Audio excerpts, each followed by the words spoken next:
क्या आपको भी रोमांस ड्रामा या फिर रोम कॉम जेनर के एनीमे बहुत पसंद है, पर एक ही तरह के हाई स्कूल की सेटिंग देख के बोर हो चुके हैं, वो मज़ा नहीं आ रहा, तो आप बिल्कुल ही सही वीडियो में क्लिक किए हो, क्योंकि आज हम एक ऐसे रोमांस एनीमे की बात करने वाले हैं जो हाई स्कूल में बेस्ड नहीं है, फॉर्चुनेटली।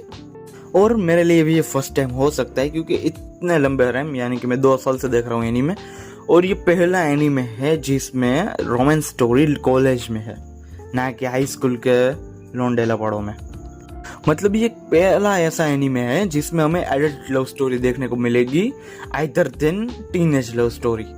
और जैसे कि आप सबको पता ही है कि आजकल हर एक रोमांस एनीमे भाई हाई स्कूल में शुरू होता है, हाई स्कूल में ही खत्म हो जाता है। वैसे कोई कंप्लेन नहीं है, पर कुछ अलग तो ट्राई करो भाई। तो आते हैं अपने इस एनीमे पे जिसका नाम है साइन ऑफ अफेक्शन, यानी कि फीलिंग ऑफ लाइकिंग समवन। तो अपने एनीमे की लीड कैरेक्टर एक लड़की है, और वो भी बहरी है, मतलब कि डेफ है, जिसका नाम है यूकी। और यूकी बहन यूकी पड़ जाती है बामन के लड़के के प्यार में। अब यूकी को जिस लड़के से प्यार हुआ है वो टेक्निकली तो नहीं कह सकते, पर अगर देखे लुक वाइज पूरा गोजो, बट थोड़ा ज्यादा मस्कुलर एंड शांत भी। और गोजो का नाम है ओत्सुकी, मुझे ठीक से याद नहीं है, पर वही नाम था शायद। और ये सिर्फ दिखता गोजो नहीं है, इसकी हरकतें भी गोजो वाली है, पर ज्यादा वाली नहीं।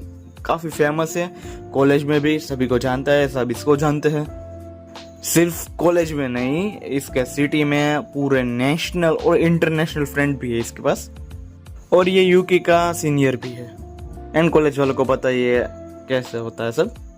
तो ओत्सुकी के पास काफी ज्यादा इंटरनेशनल नेशनल फ्रेंड्स भी है, पर भय पड़ता है यूकी के प्यार में। क्यों? आई डोंट नो, शायद उसे बहरी लड़कियों में इंटरेस्ट हो गया। कहते हैं ना, love is blind but ears is deaf. Otsuki सिर्फ कॉलेज नहीं जाता, वो और उसका कजिन दोनों मिलके एक बार भी चलाते हैं, एंड उसे भाई इंटरनेशनल ट्रिप्स मारना काफी ज्यादा पसंद है। हर एक महीने में एक ट्रिप तो भाई मार के आ ही जाता है गोजो, पर ये जवानी है दीवानी के बनी जैसी मेंटालिटी वाला। और बाकी तो आगे आप सबको पता ही है कि मेरा रोमांस एनीमे में क्या क्या होता है क्या नहीं। पर दूसरे एनीमे की तरह इसे पूरा सीजन नहीं निकला है, सिर्फ कन्फेस करने में। कन्फेस 3-4 एपिसोड में ही हो ही जाता है, तो फास्ट फॉरवर्ड मतलब अच्छी स्पीड से चलता है एनीमे। और एनीमे का चैनल है रोमांस ड्रामा, तो सिर्फ रोमांस दिखाने से क्या होगा। अब आता है शो में ड्रामा, और आगे कहानी में एंट्री होती है यूकी के चाइल्डहुड फ्रेंड की, जिसने यूकी के लिए साइन लैंग्वेज सिर्फ सीखी नहीं, उसमें महारत हासिल की और उसी के कॉलेज में एडमिशन ले लिया। एंड ऑब्वियसली उसे बचपन से यूकी पसंद थी, पर अब भाई को पता चलता है कि वो तो ऑलरेडी रिलेशनशिप में है, और जिसकी वजह से आगे यूकी और उसके बीच में काफी ज्यादा तकरारें भी होती है। पर एंड आते आते बाकी सबके लिए सब ठीक हो ही जाता है। पर अपने ये चाइल्डहुड फ्रेंड जिसका नाम है ओशी, बस भाई बंदे ने कितने ज्यादा चाइल्डहुड से एफर्ट डाले थे, पर हाँ, किस्मत के आगे कौन जीत सकता है। रिलेटेबल लगे ना, लाइक ठोको। और अगर आपको लगा कि बस इतना ही ड्रामा है तो रुकिए। पहला तो ये लव ट्रायंगल हो गया है, ओशी, यूकी और ओत्सुकी वाला। दूसरा आता है ओत्सुकी का जो कजिन होता है, और जिसके साथ वो बार खोलता है, और यूकी की कॉलेज वाली बेस्ट फ्रेंड, उसको भी उस पे क्रश होता है।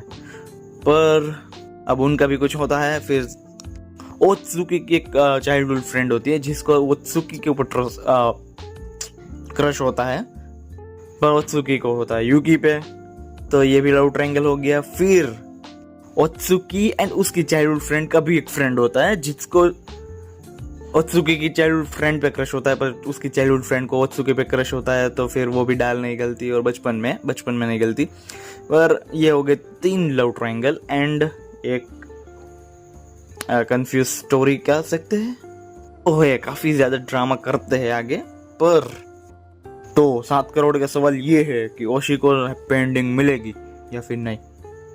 ओशी को शायद आपने देखा भी होगा, ये एनीमे के एडिट्स काफ़ी ज़्यादा बीच में वायरल हुए थे, जिसमें वो ट्रेन में से बाहर आता है और यूकी ओत्सुकी के पास चली जाती है और ओशी रुक जाता है बीच में। मुझे क्लिप मिलेगी तो डाल दूंगा। पर भाई इतना बुरा तो नहीं होना चाहिए था ओशी के साथ। बचपन से क्रश था, इतने एफर्ट्स डाले, साइन लैंग्वेज सीखी, लॉयल रहा, फिर भी किस्मत जीत गई। मतलब ओशी की स्टोरी में वो खुद ही थर्ड पर्सन बन गया। तो बस स्टोरी तो बस यही थी, पर इसकी जो एंड है, मुझे स्टार्टिंग में लगा कि ये 1 सीजन एनीमे ही होने वाला है, कि एक सीजन में एनीमे खत्म हो जाएगा। फिर मैंने गूगल किया तो पता चला कि शायद इसका सीजन 2 आ सकता है। तो आई एम वेरी, क्या बोल सकते, क्यूरियस तो नहीं, एक्साइटेड तो बिल्कुल नहीं हूँ, तो क्यूरियस शायद, क्योंकि इसमें यूकी एंड में अपना पासपोर्ट वीज़ा बनवा लेती है ओत्सु के साथ ट्रैवल करने के लिए। तो शायद, मुझे नहीं पता कि दूसरे एनीमे है या नहीं, पर शायद ये पहला एनीमे बन जाता कि जिसमें couples around the world travel करने वाले हैं साथ में ही। तो उस हिसाब से मैं क्यूरियस हूँ, एक्साइटेड भी कह सकते हैं। पर इतना होने के बाद भी क्या ये शो अच्छा है? बिल्कुल नहीं, एकदम ही मीडियोकर शो है। I didn't like that much. इसकी स्पीड भी काफ़ी ज़्यादा स्लो है, हालांकि काफ़ी ज़्यादा different setting and different atmosphere इन लोगों ने क्रिएट किया है, पर इससे शो अच्छा नहीं बन जाता। साइन ऑफ अफेक्शन की एंडिंग भाई, जैसे कि मैंने कहा, काफ़ी ऐसे पॉइंट पे रोकते हैं जहाँ से मुझे क्यूरियोसिटी जागी कि आगे क्या होने वाला है। पर जो इन्होंने शो में स्टार्ट किए थे, क्या उन्होंने एंड कर पाए? बिल्कुल। ओत्सुकी एंड यूकी की लव स्टोरी आगे बढ़ती है, दोनों अब ट्रैवल करने वाले अराउंड वर्ल्ड साथ में, वो भी साथ में। यूकी की बेस्ट फ्रेंड कॉलेज वाली एंड ओत्सुकी के कजन की लव स्टोरी भी शुरू हो ही जाती है। ओत्सुकी की चाइल्डहुड फ्रेंड, जिसको उस पे क्रश था, ओत्सुकी पर क्रश था, और उसका दूसरा फ्रेंड, वो भी आ जाता है रिलेशनशिप में। मतलब जितने भी लव ट्रायंगल बन रहे थे वो आते आते क्लियर हो ही जाता है। बट अपना ओशी इतना भाई रिलेटेबल कैरेक्टर बन जाता है कि बात पूछो। और उसके लिए एक शेर कहना चाहूँगा, ये दिल भी तो डूबेगा समंदर में किसी के, हम भी तो लिखे होंगे मुकद्दर में किसी के। पर ये भी तो सिर्फ एक होप ही है, शायद होगा, शायद हो गया। पर वो साइन लैंग्वेज टीचर बनने वाला है, तो I think it's fine. Show काफ़ी एक ऐसी जगह पे रोका है जहाँ से सीजन 2 की एक्साइटमेंट कुछ लोगों को ज़्यादा हो सकती है। और जैसे कि मैंने बताया भाई, मुझे ये शो इतना ज़्यादा अच्छा नहीं लगा, हालांकि अच्छा है पर इतना ज़्यादा अच्छा नहीं लगा, मीडियोकर टाइप है, या फिर आप अबो एवरेज कह सकते हैं। और 2024 में ही आया है, तो एनिमेशंस तो काफ़ी ज़्यादा अच्छे हैं, 12 एपिसोड है, तो एक्स रेटिंग में भी कंप्लीट किया जा सकता है। और बस यही था अपना साइन ऑफ अफेक्शन। अगर आपको अच्छा लगा हो, और अगर दूसरे एनीमे, रोमांस एनीमे आपको पसंद है, ये जेनर पसंद है, तो मुझे जरूर कमेंट सेक्शन में बताएं। मैं जरूर से दूसरे रोमांस एनीमे कवर करना चाहूँगा।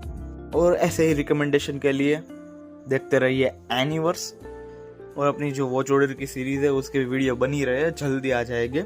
और उनके लिए भी सब्सक्राइब तो कर ही सकते हो। तो मिलते हैं नेक्स्ट वीडियो में, तब तक के लिए टेक केयर, बाय।